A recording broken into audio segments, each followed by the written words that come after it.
Hey everyone, Anthony Fantano here, internet's busiest music nerd. Hope you're doing well, and even if you are not doing well, I guarantee that you are most likely doing better than the people who up until this point have been affiliated with the 50th anniversary Woodstock Festival that was announced a little while ago. Maybe some of you didn't even notice the announcement because frankly, when it comes to festival announcements, there are few that I've seen left people scratching their heads as much as the Woodstock announcement did. It was a very odd mix of artists, young and old, some who would appeal to the old guard of Woodstock, and then groups and artists that, some of which were maybe not the best of the best when it comes to nailing some of those millennial festival goers. And overall, it just sort of seemed like just from the lineup alone, it was destined to fail. If anything was going to result in Woodstock not getting off the ground, it was going to be the lineup that was probably not going to attract that many people. But now it seems like the festival is being canceled before it's even putting tickets on sale. Apparently it's already paid the artists, according to a article or two out there, the two I'm going to be referencing in this video. Woodstock organizers cancel 50th anniversary festival, and also on top of that, days before cancellation, Woodstock 50 made last-minute plea for $20 million in cash to basically keep the festival going, because apparently the promoters and those working on the logistics of the festival essentially ran into a wall and were very late or behind on all sorts of issues that would need to be dealt with in order to ensure safety of the artists, safety of concert goers, basically trying to avoid another fire festival over here. I think it would be pretty hard to create another fire festival situation, especially given that you're not on an island or anything. You're not stranding anybody out in the middle of nowhere with no food or anything like that. Certainly would be tough to create a fire festival situation with the Woodstock artist lineup and concert grounds, but given what has come out as far as like a public statement on the cancellation so far, you would think that that was like the road the festival was eventually headed down. We have over here, Woodstock 50 has been canceled. Earlier today, officials with Network, which is funding the festival, released the following statement to Billboard. It's a dream for agencies to work with iconic brands and be associated with meaningful movements, as if Woodstock right now is a meaningful movement that everyone's waiting like with bated breath. When is Woodstock coming back? If this was going down the bad road that it could potentially go down, I don't think they're trying to save the Woodstock name here, but rather save their own name because of how, again, how much of a media fiasco Fire Festival was. Nobody wants to do another festival that just basically crumbles at its foundation, because it's going to be a social media fiasco, and it will forever be burned into everyone's memory, and there will be a Netflix doc about it. You'll see all that roll out.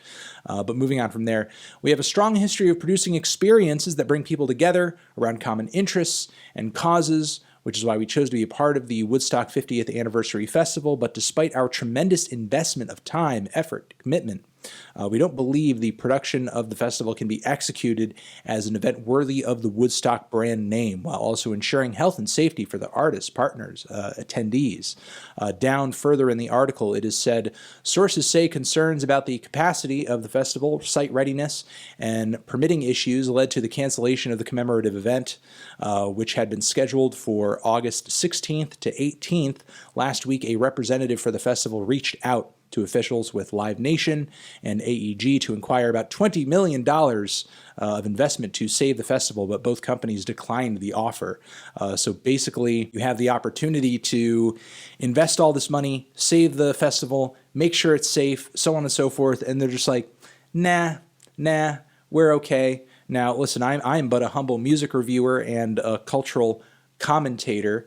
I myself have never invested millions of dollars into a music festival before, so maybe the promoters, maybe those working behind the scenes did find themselves in a position where they were like, okay, well, based on the events we've held before, we know that there's a certain amount of money that should go into this, and now we're getting like another $20 million having to be dropped on this festival. This is a money pit. I'm going to turn around. So either to investors, this thing started smelling like a money pit and it was starting to cost way more than they anticipated it was going to be, or due to the somewhat lackluster reaction to the announcement of the music festival, maybe some of those involved anticipated this is not really going to go anywhere. And now all of this information is being thrown out there about, oh, logistical issues, logistical issues, logistical issues, when most, if not all of the parties involved seem like they should know what goes into getting an event like this off of the ground. Again, this isn't like Fire Festival. This isn't like Ja Rule and some rich idiot dragging rich kids out to an island. We're talking about Woodstock. We're talking about Live Nation.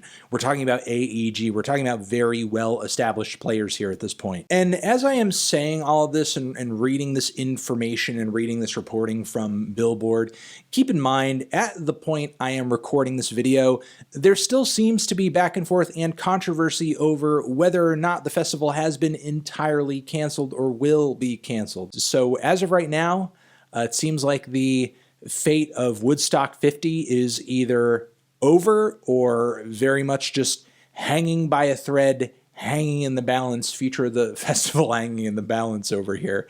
And, look, Woodstock's 50th anniversary, it only comes around one time, okay? Only comes around once.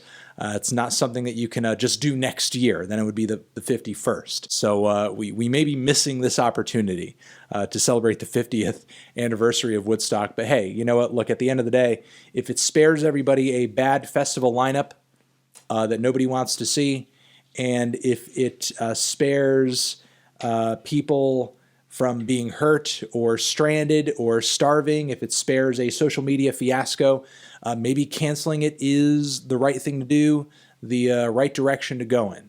So over here next to my head is another video that you guys can check out. Hit that up or the link to subscribe to the channel down here below in the description box. You are free to check out the Billboard articles that I peeped for a little bit in this video itself.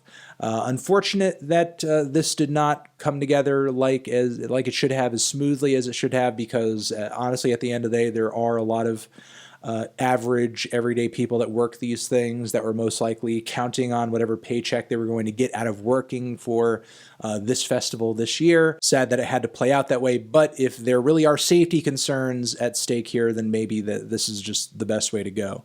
Anthony Fantano, Woodstock 50th, forever.